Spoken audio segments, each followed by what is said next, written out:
I'm CeCee Torres with IdeateTV here at LA Comic Con with the creator of Magnum Opus, and it's Ghezal Omar, and it's Magnum Opus.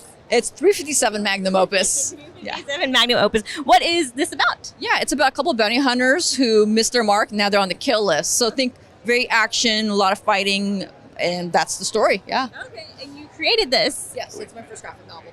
What was the inspiration for this? You know, I like having characters, strong women leads who are always fighting. And I've always liked Tarantino movies, Guy Ritchie movies, and very inspired by, growing up with Susan Sarandon, Gina Davis, all these really strong women fighters in movies. And I thought, hey, why not a comic book with a woman's point of view with the lead being a woman? Tell me more about the lead character. Yeah, my lead character is Sex Pistol. So she's a bounty hunter who's been out of the game for a little bit, but the prices for this felon is really good, so she goes for it. However, being a little bit rusty kind of shows, so now she has to protect herself at the same time getting the felon. Right. What was the inspiration? Was there anyone in particular you based it on, or just... There's not anybody specific that I based it on, but just watching a lot of great movies with a lot of great female leads growing up, and I wanted to do the same thing through a comic book. That's awesome. Yeah, it sounds like a really good story. What's the response been? Response has been great. So working on a prequel and sequel to the story, I imagined it as a franchise type of story. And then this year I came out with Pimp Killer. That's my second graphic novel. And I got the idea from my Uber driver, actually, in Vegas. I'm like, do you have any crazy stories? So I came up with this character, L.A. Jones. She sees that young women are being murdered. Cops aren't doing anything about it. So she becomes a pimp killer. So that sounds really cool and very creative. I love the names of the stories that you have. Thank you. Where do you get those, just off the top of your head? You know what? It just depends. 357 Magnum Opus. I couldn't come up with a title. My friend gave that to me many years ago. And then Pimp Killer, it was just wanted to be very literal as possible. So, and I just liked how it sounded. And then my next one's called Pagan Valley. That one comes out in December. And I got that from a song that I was listening to. It was called Valley of the Pagans by the Gorillaz.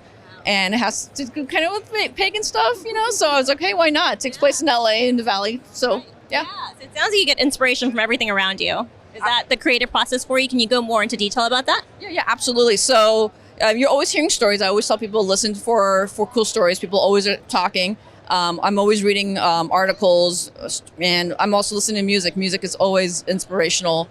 So like I'll listen to a song and be like, wait a minute, I kind of have an idea for this. And that's how I actually came up with Pagan Valley. The storyline for that is a young woman that has a wild night in LA after she crosses the wrong people. And I was listening to a song called Natural One, which is an old song by Folk Implosion. And I came up with this story. So music is a really big deal. It's always a creative process of just writing and getting to know your characters, going back and forth. Yeah, I was going to ask, do you also illustrate? I don't illustrate. I do hire artists for my graphic novels. You sit down and do the writing. Do you have to seclude yourself? Do you have any weird writing ritual you have to get into? I don't have a writing ritual, but when I'm in a state of flow and I'm just writing and you'll have an outline and then you're sitting there writing to your outline and suddenly you start writing more beyond it. So that's my favorite process in all of it. I do like silence. It's a little hard to write at these shows, but usually I'm doing research at the shows, doing outlines. And I'm always, again, watching the movies and reading screenplays. I always recommend folks, if they do want to do this, read screenplays, read comics, see what's out there, and kind of understand, like, okay, this is how you would have a panel look, or this is how, when you imagine a movie scene, this is how it would envision it, see it from a writer's point of view, see it from the actor's point of view, and also from a director's point of view as you're thinking of your angles. Yeah, that's some great advice. So it seems like, how long have you been doing this? I've been doing this for about 3 years. I published 357 Magnum Opus in 2020. I started doing the shows in 2021, obviously because of COVID. But I started the process of getting the book started in 2014. It's a little tough. I self-publish and I also self-finance. And finding an artist and making sure that they get the job done on time, it can be a little tricky. So I always recommend that people do their homework, whoever they're working with, and be very tough. And also understand the artist process, right? If they're working on multiple projects, there may be a delay. So I always recommend that be as involved as possible as a publisher. Don't just let the artist have, free will to do whatever, because they may get busy. So if you have a deadline, stick with your deadline. Well, I have to say, it sounds like you're a badass yourself, just like your characters. So. Thank you so much. And how is it to be, we've met some female creators, how is it to be a woman in this space? Because it's changing. But has it become more accepting of women in this space? I think it is becoming more accepting of women in space. I've met a lot of great creators. In fact, to my left is Kaden Phoenix. To my right is another group of Asian American female comics. So when I do get to meet women creators and artists, I always enjoy it. So this is probably like my 15th, 20th show. So I do see a lot more women creators. I'm also connected with them on Instagram and such. So we try to work with as many women artists and creators as well. So that's important just because you want to give that opportunity out there. And sometimes people don't know, hey, you can go ahead and hire a woman. She's just as capable as a man. So I think it is in general, I think the comics community is a very open and accepting community, but I think it's becoming more open to everybody. That's great to hear. We see a lot of young people at these Comic Cons, and a lot of them want to dabble in this or want to have a career in this. Would you have any advice for them?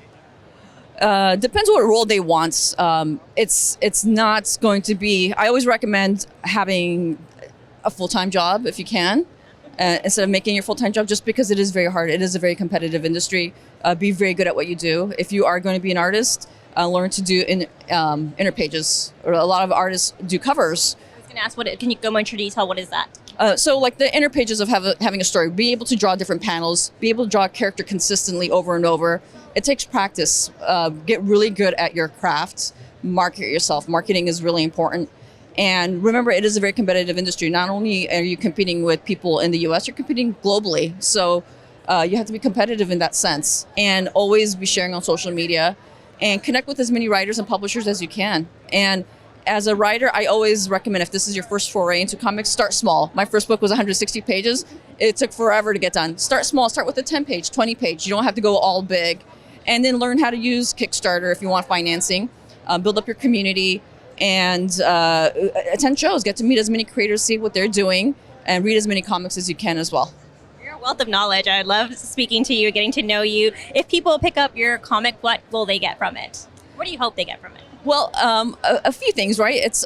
I want you to have fun when you're reading the story. You go, oh, okay, this was good entertainment, right? Just like you're watching a TV show. This was fun read. And then secondly, I want people to be inspired. I love for other creators to be like, yeah, I can do this. I want to create this. And then obviously I want people to see, women in a very positive light. That, yeah, women can fight. They can have just as much fun as men. And to see them, and not in just the conventional roles in stories and such, but they can be the main lead and do all the things that boys can do. So at the end of the day, just have fun with it. That's what I would like. Okay, and if people want to find you, where can they find you? They can go on artillerynetwork.com, and Pimp Killer and 357 Magnum Opus are available there. Great news. Love your work. And people, I heard that you were the first Afghan creator of comics? Yeah. The first Afghan American graphic novelist. Wow. How does that feel? It's amazing. Honestly, I really do enjoy it. I hope other Afghans also decide, hey, I want to create comics. We have amazing stories to tell. So I encourage folks of any culture, any race to be open to looking at this format. It's a very welcoming community, and it's a great medium to get into. Thank you so much, Ghezal. And you gave us our information where people can find you if they want to find out more. And for IdeateTV, I'm CeCee Torres.